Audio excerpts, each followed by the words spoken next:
प्रसिद्ध कुम्हार तुला की बेटी सोहनी एक कुशल चित्रकार थी जो अपने पिता को सुंदर बर्तन बनाने में मदद करती थी।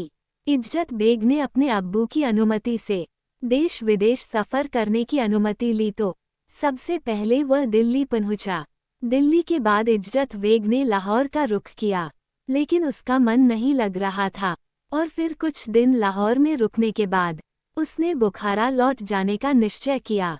रास्ते में जब वह एक गुजरात क्षेत्र में आराम करने के लिए रुका तो उसकी नज़र एक बर्तन पर पड़ी जिसे सोहनी ने ही अपने पिताजी के साथ बनवाया था। जैसे ही वह दुकान पर पहुंचा, उसने वहां पर सोहनी को देखा और उसे देखकर सब कुछ भूल गया। उसने वहां रुकने के लिए तुला कुम्हार के यहाँ पशु चराने की नौकरी कर ली।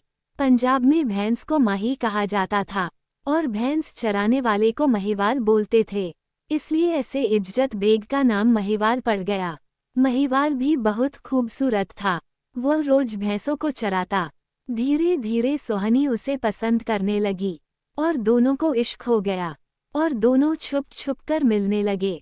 एक दिन इनके प्यार की बात सोहनी के माँ बाप को पता लग गई तो उन्होंने उसको बहुत फटकारा मारा। महिवाल को घर से निकाल दिया। सोहनी और महिवाल के प्यार ने कुम्हार समुदाय में हलचल मचा दी। ये स्वीकार्य नहीं था कि इस समुदाय की बेटी किसी बाहरी व्यक्ति से शादी करे, इसलिए उसके माता पिता ने तुरंत उसकी शादी करने का फैसला लिया और उसकी शादी कर दी गई। सोहनी का दिल टूट गया, लेकिन उसने अपने दिल में महिवाल के प्रति प्रेम को बरकरार रखा। सोहनी शादी के बाद नए घर चली गई और इज्जत बेग ने संसार को त्याग दिया और एक फकीर के रूप में रहना शुरू कर दिया। जब ये बात सोहनी को पता चली तो उसने महिवाल को खबर भिजवाई कि वह अब भी उसी से प्यार करती है और हमेशा उसी से प्यार करती रहेगी। चेनाब नदी के उस पार महिवाल ने एक झोपड़ी बनाई और अपनी सोहनी का इंतजार करने लगा, अपनी प्यार को देखने के लिए। सोहनी जो तैरना नहीं जानती थी, मिट्टी के घड़े की मदद से चेनाब की ऊंची लहरों को तैरकर पार करती थी। वो हर दिन महिवाल की एक झलक पाने के लिए नदी को तैरकर जाती थी, जो पूरे दिन चेनाब के किनारे उसका इंतजार करता था। दोनों प्रेमी चुपचाप रात के अंधेरे में अपनी भावनाओं को साझा करते थे। महिवाल नियमित रूप से एक मछली पकड़ता और उसे उसके लिए लाता।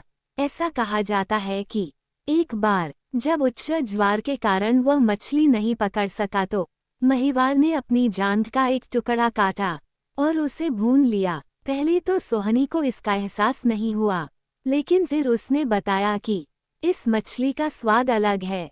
जब उसने अपना हाथ उसके पैर पर रखा तो उसे एहसास हुआ कि महिवाल ने क्या किया है और इससे एक दूसरे के लिए उनका प्यार और मजबूत हो गया।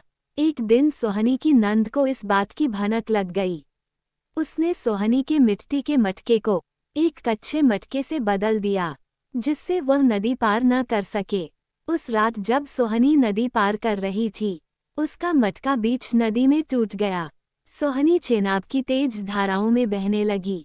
महिवाल ने उसे डूबते हुए देखा तो उसे बचाने के लिए नदी में छलांग लगा दी, लेकिन नदी में तेज बहाव होने के कारण दोनों डूब गए और अगले दिन सुबह दोनों का शव शरीर गांव वालों को मिला। हालांकि वे धरती से चले गए, लेकिन सोहनी महिवाल लव स्टोरी आज भी उनके अमर प्रेम के रूप में जिंदा है।